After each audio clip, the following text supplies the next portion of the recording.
acá, un día domingo. ¡Wow! Gracias, Sofi, muchas gracias. Hay más gente que se suma, ¿no, directora? ¿Quién está? Está Vlado Mirosevic. Hola, Vlado, ¿cómo le va? Diputado, buen día, un gusto. Hola, ¿cómo están? Buenos días. Un placer, buen día. Y tengo a David Bravo también, economista del UC. Hola, David, buen día, ¿cómo le va? Hola, muy bien, muchas gracias, buenos días. Gracias a ti por estar... Uy, tengo tantas cosas acá en la mesa que se me cae. Esto no es tan desordenado a veces, ¿sabes? Por un momento muy particular. Bueno, se puede... David, déjame partir contigo como economista en esta mirada global. Lo que tú que participaste en la Comisión Bravo del gobierno de la presidenta Bachelet, esto que dicen de la PGU, subirla ya establecido por la cuenta pública por el presidente Boric a 250.000 pesos, ¿es posible? Bueno, pienso que es posible, pero todavía tenemos el horizonte de temas que hay que incorporar en términos de las reformas del gobierno y también la recaudación, como se ha mencionado, la reforma tributaria, que es necesario mirar el paquete completo, ¿no? Entonces, creo que lo interesante es que el gobierno ha adelantado la reforma tributaria, la presentación de su proyecto, también ha adelantado la presentación de lo que va a ser su reforma de pensiones. Eso nos va a permitir tener, creo yo, a la vista todos los elementos. Por lo pronto, la inflación que hemos tenido ha hecho necesario, yo creo, efectivamente subir la pensión garantizada. La pensión garantizada, en mi opinión, debería estar en torno a la línea de la pobreza. La línea de la pobreza hoy día ya está casi cerca de 200.000 pesos. Entonces, efectivamente, de los 185.000 pesos, que es cuando se estructuró hace poco, a los 200.000 ya hay un aumento, creo yo, que se hace necesario. Pero todos los otros aumentos más allá de la inflación es lo que creo que hay que considerar hacia adelante con más información, y entiendo que el gobierno y el Ministerio de Hacienda van a ir entregando esos datos a medida que hay presentes. Sofía, te leí unas declaraciones que antes de una reforma tributaria había que claramente debemos activar la economía del país. ¿Lo mantienes después de incluso haber escuchado la cuenta del presidente?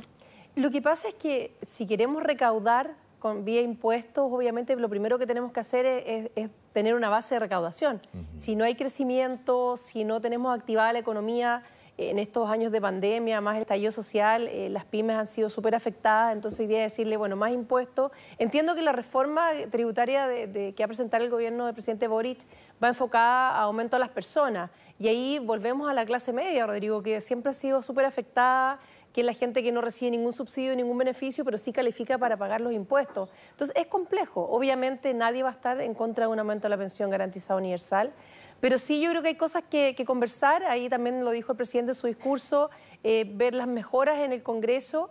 Yo creo que aquí lo primero es que sea un proyecto de aumento de la pensión garantizada universal sin mezclarlo ni con reforma tributaria global, digamos, solamente lo que hizo el gobierno de Piñera, que lo hizo específicamente como la pensión garantizada universal y cómo financiarla. No la mezcló ni con pensiones, ni con más reformas, porque eso también permite que sea más ágil, más rápido. Yo creo que por ahí va. Y lo otro que a mí me interesaría mucho conversar con el Ejecutivo es incorporar a las mujeres desde los 60 años. Porque esta pensión garantizada universal, la que se planteó en el gobierno anterior y la que está planteando el presidente Boric de aumentar a 250.000, es de los 65 años hacia arriba, y las mujeres por ley podemos jubilar a los 60. Yo creo que es importante eso.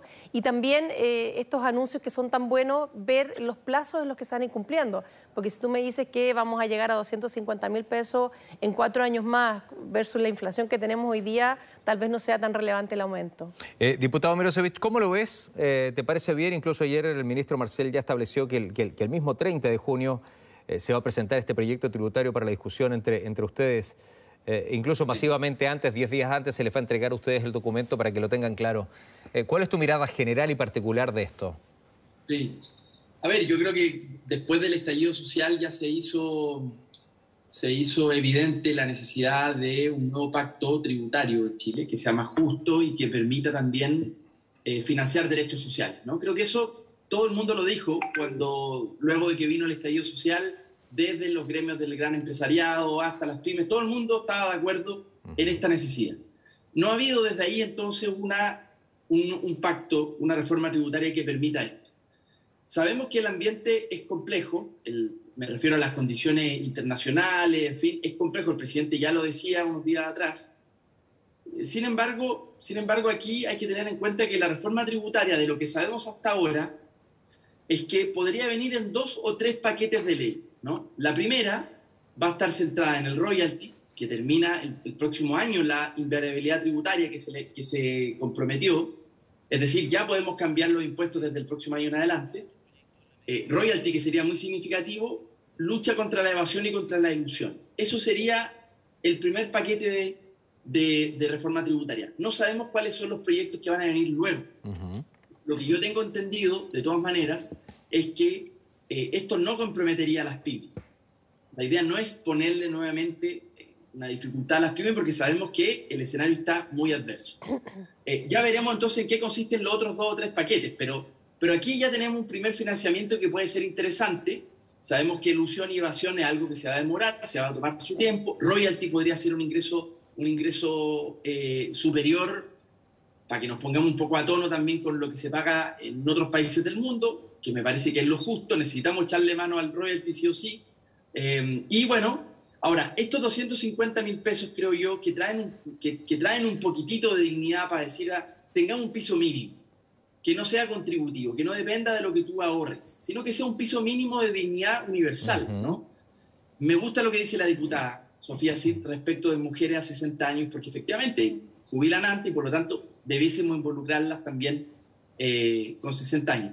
Yo creo que va en una buena dirección, tenemos que ver cómo se financia, pero va en una buena dirección y la reforma tributaria nos tendrá que dar luz. Ok. Y Sofía, que viene del norte, también Copiapó, muchas mujeres también te tienen que traspasar eso. Sí. David, ¿cómo conversa, cómo dialoga acá esta propuesta, esta presentación del presidente Boric con la convención? ¿Cómo va a conversar? ¿Cómo dialoga? ¿Es posible esto que se crucen? Sí, en esta materia no me parece que haya discrepancia. Sí creo que puede... Hay cosas de la convención que me preocupan más. Simplemente quería, Rodrigo, tal vez complementar lo que acá se decía. ¿Por qué a los 65 años? ¿Por qué a los 65 años? Es decir, hay una... los 65 años es una edad de pensión que se viene recomendando desde antes de la comisión Marcel incluso, ¿no? Y la verdad las cosas es que eso tiene que ver con los cambios que hay que hacer en pensiones. Hay que hacerle cambios al sistema, pero los 60 años no son una edad para pensionarse. Esto es algo que viene de antes, ¿cierto? Entonces, cuando se instituyó el Pilar Solidario, la presidenta Bachelet no modificó el tema de la edad legal de las mujeres y los hombres, ni siquiera con gradualidad, como habíamos propuesto en la comisión Marcel, una gradualidad de algo así como 15 años o 20 años, pero sí el Pilar Solidario lo estableció a los 65.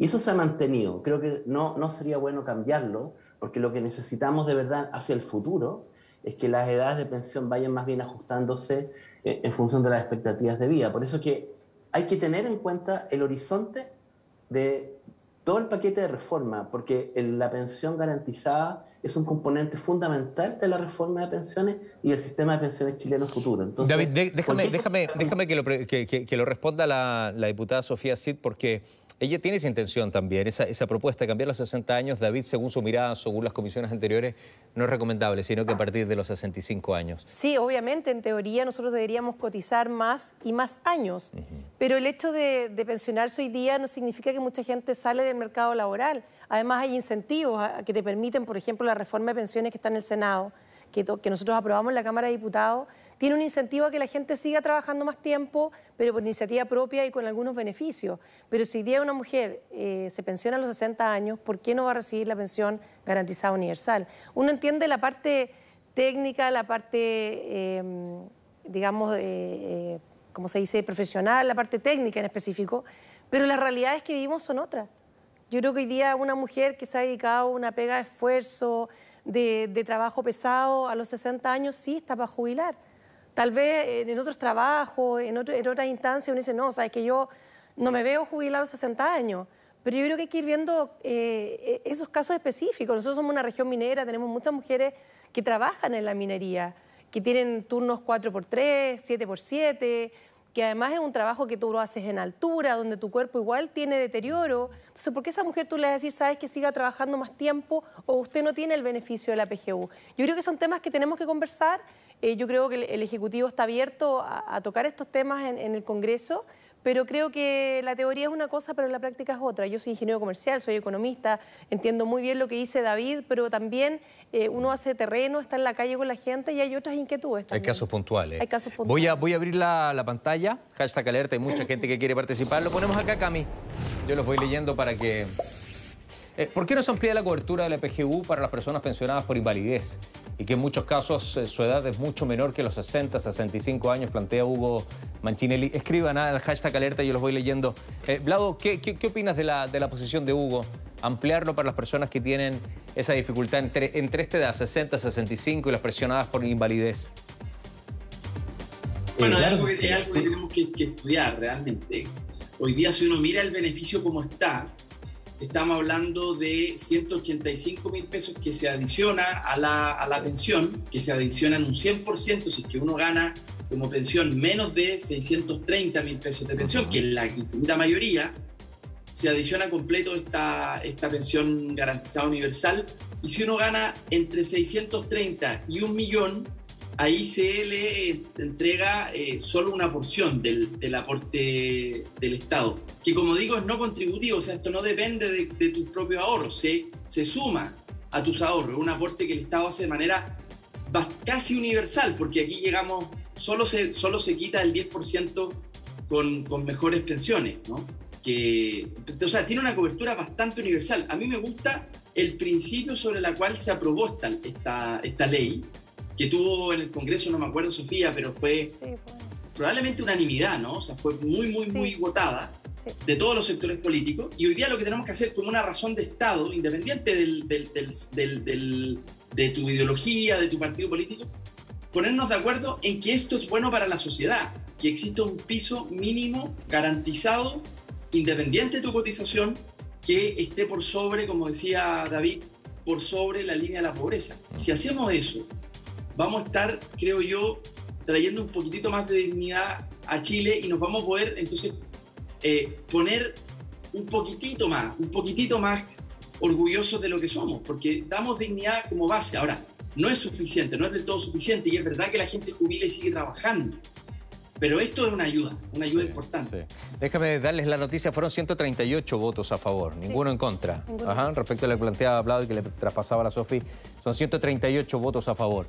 Voy con otro, gracias Hugo por escribir. A ver, Cami, ¿qué más tenemos? Justice for All, le gusta Metallica, muy bien. Reforma tributaria. No le resultó a Bachelet y le va a resultar a Boric en medio de una profunda crisis económica. Esto es lo mismo que pedirle sangre al convaleciente. Sin crecimiento no resultará. ¿Tú, David, le tienes fe a esta reforma de pensiones? ¿Crees que pueda resultar en Chile o no? Tener pensiones dignas como se merece la población. Yo creo que tenemos pocas oportunidades, bueno, nos van quedando pocas posibilidades, déjame decirlo de esta manera, al gran problema que identificamos el año 2014-2015 en la Comisión de Bajas Pensiones.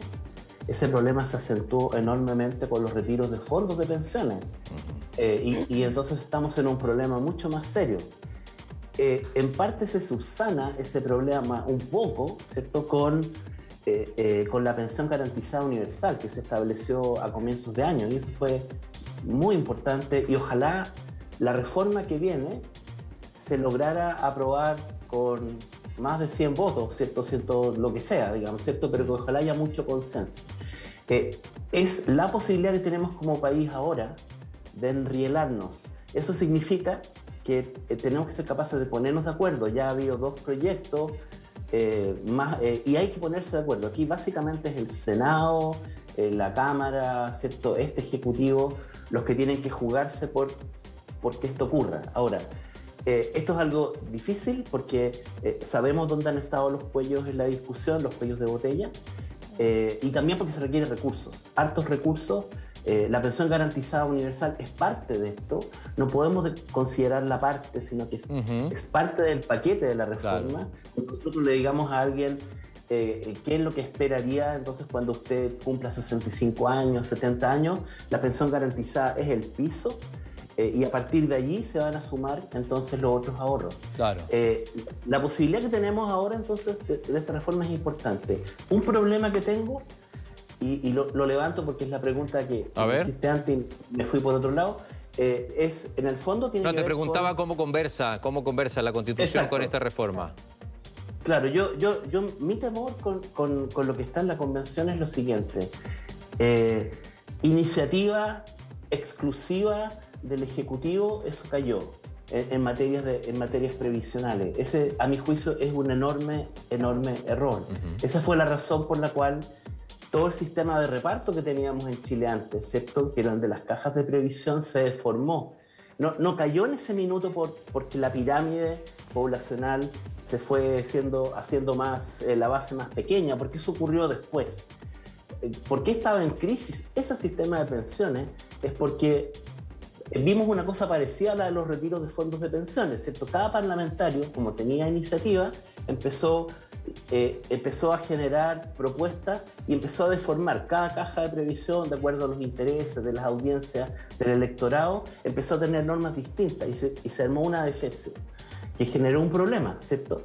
Entonces, en el año 70, si no me equivoco, fue que se estableció esto de que en verdad los parlamentarios con el Ejecutivo acordaron que no iba a haber iniciativa, porque dijeron, por favor, sáquennos de encima esto, ¿cierto? Porque nos damos cuenta que no somos posibles, no tenemos posibilidad de controlarnos, ¿cierto?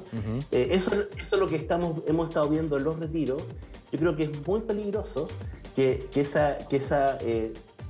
se haya eliminado de la Constitución. Y la pregunta entonces va a ser, ¿qué va a pasar al día siguiente de que esta Constitución entre en vigencia? Ok, eso lo voy a hablar con más personas que vienen ahora. Déjame traspasarle ese temor a la Sofía. ¿Tienes ese mismo temor de David o no? Sí, por supuesto. Bueno, nosotros el tema de los retiros fue un tema no menor. Sabíamos que había una necesidad de la ciudadanía y que necesitaba esa plata, pero también hemos visto que mucha parte de la inflación tiene que ver con eso y también, ahí lo puede decir Vlado, que en algún momento ellos apoyaron los retiros, el último retiro se rechazó. Yo creo que igual va generando precariedad en los ahorros de las personas y en las pensiones. Yo creo que es bueno que el Ejecutivo tenga algunas cosas exclusivas, sobre todo en este caso, que son cuando tienen gasto fiscal. Porque a mí se me puede ocurrir decirte, ¿sabes qué? La pensión garantizada universal sea de $1 millón, pero hay que conversarlo con Hacienda, con DIPRES, con la recaudación, con el tema tributario y tener los recursos, porque tú le puedes prometer mucho a la gente, pero hay que financiarlo. Yo creo que tienen que ser exclusividad del Ejecutivo. Cuando uno presenta una moción parlamentaria con los asesores, yo no soy abogada, pero uno busca a los asesores y va averiguando y hay cosas que sabemos que no podemos presentar que son gasto fiscal, porque obviamente tampoco manejamos la billetera fiscal ni sabemos la disponibilidad que tenemos. Yo creo que debe existir y claro, obviamente al sacarlo en este borrador de la